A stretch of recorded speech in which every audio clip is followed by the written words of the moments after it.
और वही अब बात करेंगे बीजेपी विधायक दल की होने वाली बैठक की। सुबह 10 बजे बैठक होगी, बीजेपी विधायक दल की बैठक में बीजेपी विधायक दल का नेता चुना जाएगा। पर्यवेक्षक केशव प्रसाद मौर्य मौजूद रहने वाले हैं। सुबह 10 बजे बीजेपी विधायक दल की बैठक होगी, बैठक में बीजेपी विधायक दल का नेता चुना जाएगा।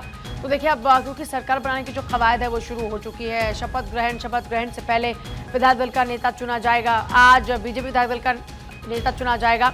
ऐसे ही बीजेपी फिर जेडीयू, इस तरह बैठकों का सिलसिला चलने वाला है। सर्वेश मेरे साथ कनेक्ट हो रहे हैं। सर्वेश, सरकार के गठन को लेकर तैयारियां जोरों पर हैं, अभी आपके पास क्या कुछ अपडेट है?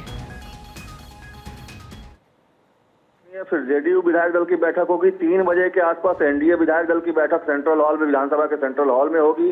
4 बजे के आसपास का समय रखा गया मुख्यमंत्री नीतीश कुमार के राज्यपाल से मिलने का, और उस वक्त वो जाएंगे, विधानसभा भंग करने की सिफारिश करेंगे, अपना इस्तीफा सौंपेंगे राज्यपाल को और अगली सरकार बनाने का दावा पेश करेंगे। तो एक तरह से कहा जाए तो आज दिन भर बैठकों का दौर है। पहले बीजेपी फिर जेडीयू विधायक दल की बैठक, दोनों ही दल अपने अपने विधायक दल का नेता चुनेंगे। उसके बाद एनडीए की साझा बैठक होगी विधानसभा के सेंट्रल हॉल में, और वहां पे धर्मेंद्र प्रधान की मौजूदगी होगी, केशव प्रसाद मौर्य की मौजूदगी होगी, तमाम एनडीए के जो बड़े नेता होंगे उनकी मौजूदगी होगी, और तमाम विधायक होंगे 202 जो जीत कर आए हैं एनडीए के, तमाम वो विधायक वहां मौजूद होंगे।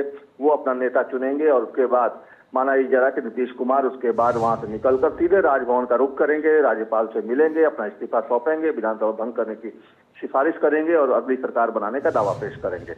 पूजा, मतलब सुबह से ही आज बैठकों का सिलसिला चलने वाला है और आज शाम तक लगभग जो पिक्चर है वो एकदम क्लियर हो जाएगी, ये मानकर चले? बिल्कुल, देखिए शाम तक पिक्चर क्लियर हो जाएगी। और एक जो जीत बनी हुई है कि जेडीयू ने कहा है कि एक ही डिप्टी सीएम रखा जाएगा इस बार सरकार में, तो ये इस बात को लेकर भी एक तरह से कहें तो कहीं ना कहीं खींचतान मची हुई है। बीजेपी चाहती है कि 2 डिप्टी सीएम हो, इसके लिए अमित शाह को पटना आना पड़ रहा है। शाम को अमित शाह पटना आ रहे हैं और वो इस मसले को सुलझाने की कोशिश करेंगे, और पटना आने के बाद सीधे अमित शाह पहले मुख्यमंत्री आवास जाएंगे, मुख्यमंत्री से मुलाकात करेंगे, मुख्यमंत्री को प्रचंड जीत के लिए बधाई देंगे और फिर इस विवाद को सुलझाने की कोशिश करेंगे। उसके बाद बीजेपी के बड़े नेताओं के साथ उनकी बैठक होगी। पूजा, अब इस बार क्योंकि एक जो जीत है वो एनडीए के लिए बड़ी अनएक्सपेक्टेड रही है, तो शपथ ग्रहण में कुछ इस बार विशेष देखने को मिल सकता है क्या? कुछ खास, कुछ नया, इसको अलग बनाने के लिए कोई तैयारी नजर आ रही है क्या? देखिए पूजा, तीसरी बार होगी जब मुख्यमंत्री नीतीश कुमार पटना के गांधी मैदान में शपथ ग्रहण करेंगे, और जिस तरीके से भव्य आयोजन किया जा रहा है, जिस तरीके से इस बार गांधी मैदान को दुल्हन की तरह सजाया गया, जिस तरीके से इंतजाम किए गए हैं, उससे साफ झलकता है कि इस बार का शपथ ग्रहण कुछ अलग होगा, क्योंकि 12 राज्यों के मुख्यमंत्री, उप मुख्यमंत्री, एनडीए के तमाम बड़े नेता अलग अलग राज्यों के, उनकी मौजूदगी होगी, और तमाम जो आम आवाम होगी उनकी मौजूदगी होगी। 202 जो विधायक जीत कर आए हैं उनकी मौजूदगी होगी, उनके प्रतिनिधि, उनके समर्थक मौजूद होंगे। भारी तादाद में जीविका दीदियों को बुलाया गया, निमंत्रण दिया गया। तो एक तरह से कहा जाए क्योंकि उनकी अहम भूमिका रही है जीत में, महिलाओं की अहम भूमिका रही है, तो महिलाओं के लिए अलग से बैठने की व्यवस्था की गई है।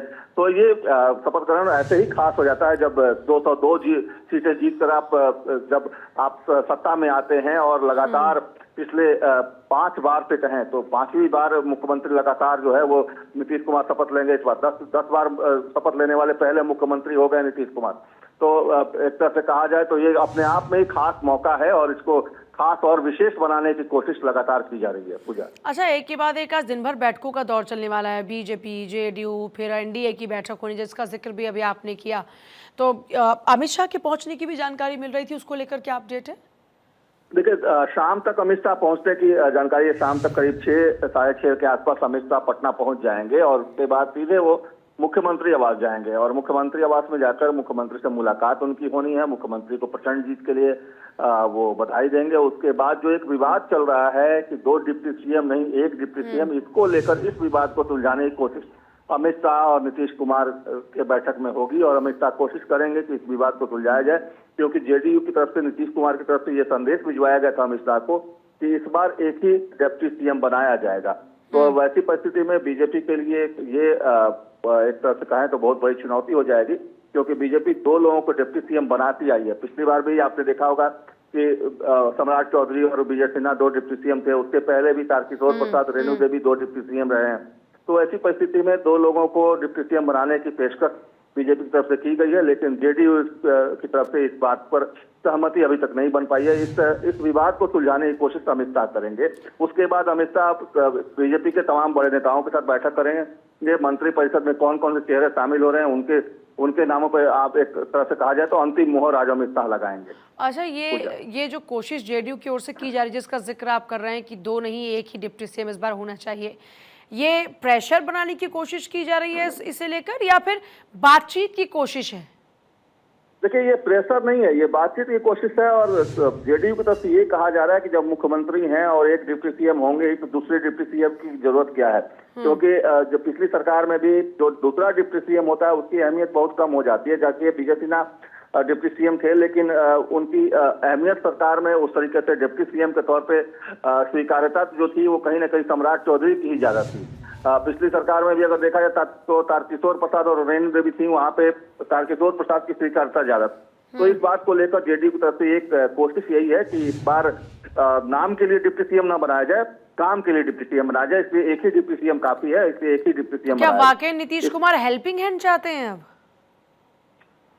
देखिए, नीतीश कुमार हेल्पिंग हैंड चाहते हैं या नहीं चाहते हैं ये तो कहना मुश्किल है, लेकिन ये बात तय है कि नीतीश कुमार फिर से फॉर्म में आ गए हैं। जिस तरीके से उन्होंने चुनाव प्रचार के दौरान लगातार जिस तरीके से प्रचार किए, लगातार उन्होंने रोड शो किए, और उसके बाद जिस तरीके से उम्मीदवारों के चयन में उनकी दखलंदाजी रही, तो उसको लेकर जो उनके स्वास्थ्य को लेकर एक सवाल उठाया जाता था, उस पर उन्होंने एक तरह से विराम लगा दिया है। और हेल्पिंग हैंड की बात नहीं है, नीतीश कुमार सक्षम है और अभी भी फैसले वो ले रहे हैं और लेते रहे हैं।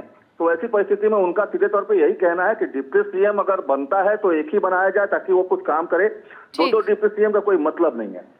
बहुत शुक्रिया सर्वेश आपका फिलहाल पूरी जानकारी के लिए। तो सरकार के गठन को लेकर तैयारियां इस वक्त जोरों पर हैं। आज बैठकों का सिलसिला देखने को मिलने वाला है, लेकिन बड़ी बात यह कि नीतीश कुमार चाहते हैं कि इस बार सिर्फ एक ही डिप्टी सीएम हो।